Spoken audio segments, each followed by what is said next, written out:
से उन परिवार की जेब तक पहुंचते हैं। कोई प्रकार का भ्रष्टाचार या नहीं है और हम यही प्रयास करते हैं कि गरीबों के साथ कोई अन्याय नहीं हो, न कोई प्रकार का भ्रष्टाचार हो। सर दूसरा, बिजली लाइट पानी ये मूलभूत सुविधाएं हैं, ग्राम पंचायत स्तर पर होनी जरूरी है सर ये। तो बिजली लाइट पानी पानी की निकासी के लिए क्या प्रयत्न करना चाहते हो, क्या ठोस कदम उठा रहे हो, क्या प्रशासन से मांग कर रहे हो सर, इसके लिए बताइए। हमारी ग्राम पंचायत के अंदर गंदा पानी निकासी के लिए, पानी का ठहराव भराव के लिए हमने हमारी पंचायत के माध्यम से काफ़ी खुरों को ऊंचा उठाने के लिए प्रस्ताव दिए गए हैं।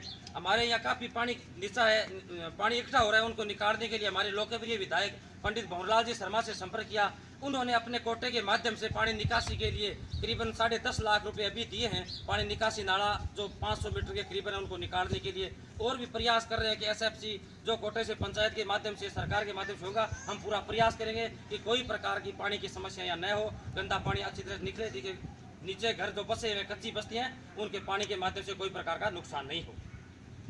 बिजली के लिए क्या स्तर पर करना चाहते हो और कैसा स्तर है इसके लिए? बिजली के लिए हमारे अभी तक भानीपरा के 132 kV बढ़ने के बाद में हमारे समस्या बहुत कम है। जीएसएस बना हुआ है? हाँ, जीएसएस बना हुआ है, नियमित रूप से बिजली की सप्लाई हो रही है, कोई प्रॉब्लम ऐसी दिखाई नहीं दे रही है। कहीं नीचे तार है, कहीं और है, उसके लिए हमने लिख के पंचायत के माध्यम से दे रखा है और हमें आश्वासन मिला कि इसी ग्राम का काम हो जाएगा। पेयजल की व्यवस्था के लिए क्या करना चाहते हो ग्राम पंचायत स्तर पर? पेयजल व्यवस्था के लिए हमारा सबसे बड़ा मुद्दा यही है कि हमारे गांव एक बड़ा गांव है, बड़ी पंचायत है और हम यह चाहते हैं, हमारे एमएलए साहब से भी ये मिले थे तो उन्होंने ये आश्वासन दिया कि आपके गांव में घर घर कनेक्शन का शीघ्र ही हम प्रस्ताव बनाकर भेज रहे हैं और शीघ्र ही आपके गांव घर घर कनेक्शन से जोड़ दिया जाएगा।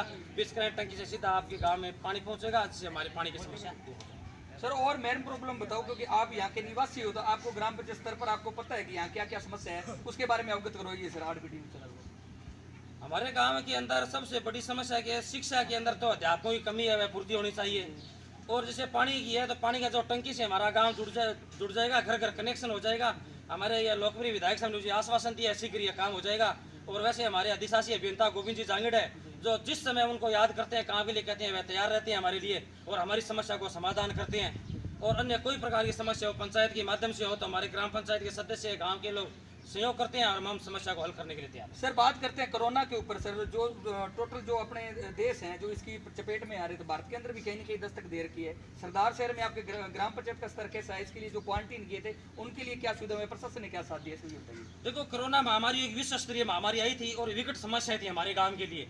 और हमारा गांव तो एक आर्थिक स्थिति से बड़ा कमजोर गांव था, लेकिन हमारे यहाँ के लोकप्रिय एसडीएम मैडम, उनकी सहायता से हमारे तहसीलदार व पंचायत समिति से के बीडीओ संत कुमार जी मीणा जी या पटवारी या ग्राम पंचायत के सभी सदस्यों ने मिलकर ऐसी कामयाबी हासिल की कि किसी गरीब को भूखा नहीं रहने दिया। हमारे जो बाहर प्रवासी जो हमारे जो रहते थे भामाशाह वगैरह, उनको भी याद किया तो वह लोग भी तैयार रहे। लोगों को किट वितरण किया गया, जिसको आटा नहीं था आटा पहुंचाया, भोजन पानी के लिए व्यवस्था करवाई।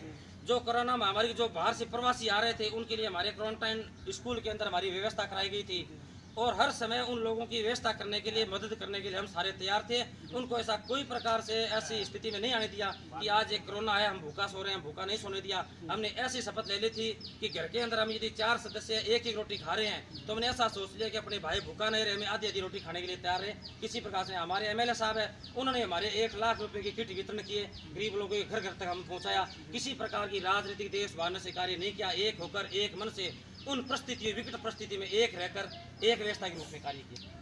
जी, कोरोना के अंदर सर आपने सैनिटाइजर का किस हिसाब इस्तेमाल किया, ग्राम पंचायत के अंदर कितने ग्राम है और इसको किस हिसाब आपने छिड़काव किया, इसके बारे में बताइए। हमने सैनिटाइजर के बारे में हमारी पंचायत के अनुदान खाते से भी खरीद करी और सैनिटाइजर हमारे गांधी विद्या मंदिर के द्वारा भी हम 2 बार पूरे गांव के अंदर, हर गली के अंदर पूरा छिड़काव किया। पहले भी कोई राजनीति या सामाजिक संस्थाओं से जुड़े होते, किस हिसाब सरपंच में, इसके बारे में बताइए सर। हमारे पिताजी सन 80-81 के अंदर सरपंच बने थे और 90 तक सरपंच रहे। उनका गरीब लोगों के साथ, गांव के साथ उनका संपर्क अच्छा रहा, तालमेल रहा। गरीब लोगों की आर्थिक स्थिति मजबूत करने के लिए मेरा मुख्य मुद्दा रहा, गरीबों का सहयोग करने के लिए। हर गरीब, बीमार, हर प्रकार के गाय, आवारा पशु, उनका मेरा सहयोग हमेशा रहा। उनका योगदान करने के लिए मेरे से नहीं हुआ तो मेरे जो प्रवासी बंधु है जो अच्छे स्थिति में थे, उनके साथ में मिलकर अपने ग्रामवासियों की सेवा के लिए मैं तैयार। किसानों के बारे में एक बार और बताइए सर, कैसे क्या आपने क्या सुविधा मुहैया करी, इसके लिए क्या आप ठोस कदम या प्राथमिकता रहेगी आपकी? मेरी प्राथमिकता ये है कि हमारे जो यहाँ के किसान भाई है, यहाँ की जो स्थिति है, डेजर्ट है, आर्थिक स्थिति बहुत कमजोर है। हम ये चाहते हैं कि सरकार द्वारा जो भी सहकार समिति की जो अनुदान राशि हो, बीज वितरण हो, खाद हो, वह समय पर सरकार उपलब्ध कराए, हम किसान तक पहुँचाएं। यह सबसे बड़ा मुख्य मुद्दा है। सर आप अपनी जीत का श्रेय किसको मानते हो?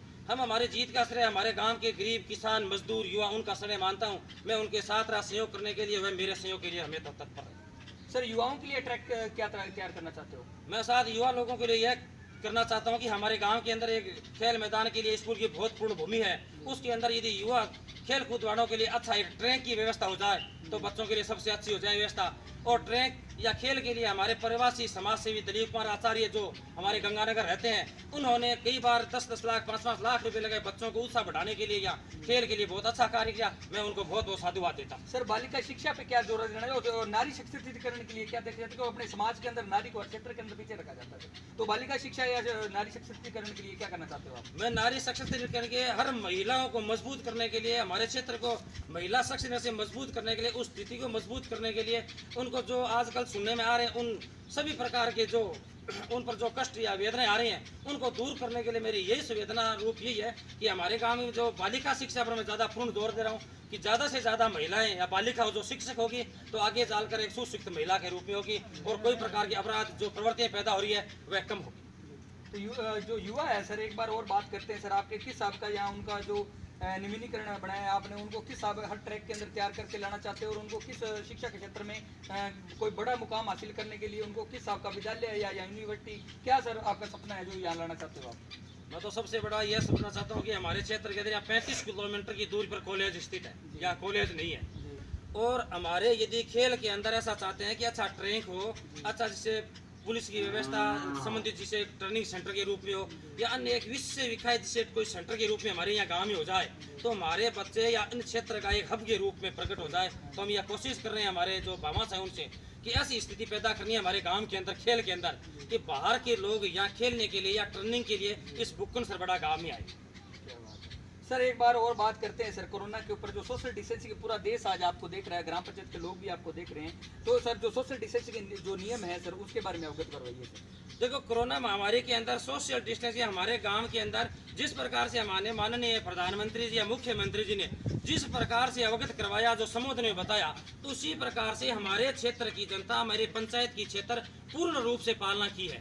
आज तक अभी भी हमारे गांव के अंदर इकट्ठे होकर 10-20 के समूह के रूप में नहीं बैठते हैं, हमारे घरों के अंदर बैठते हैं। आज भी कहीं जाना हो तो अपने साधन लेके जाते हैं, जिसमें 4 की संख्या तो 2 ही बैठ कर जाते हैं। हमारे शादी समारोह भी आदि सारे कैंसिल हो गए, उसमें नहीं है। कहीं जरूरत बड़ी आवश्यकता करते हैं तो हम बिल्कुल सोशल डिस्टेंस का पालन करते हैं और सबको यही शिक्षा देते हैं कि एक बड़ी महामारी है, इससे बचना है और बचने का सबसे बड़ा उपाय सोशल डिस्टेंस। सरपंच साहब का बोलना है जो कोरोना महामारी है इसका अभी तक कोई इलाज या वैक्सीन इसकी नहीं बनी है, लेकिन घबराने की जरूरत नहीं, इससे बचा भी जा सकता है। इसके जो सोशल डिस्टेंसिंग के नियम है उसको अपनाएं और बचें इससे।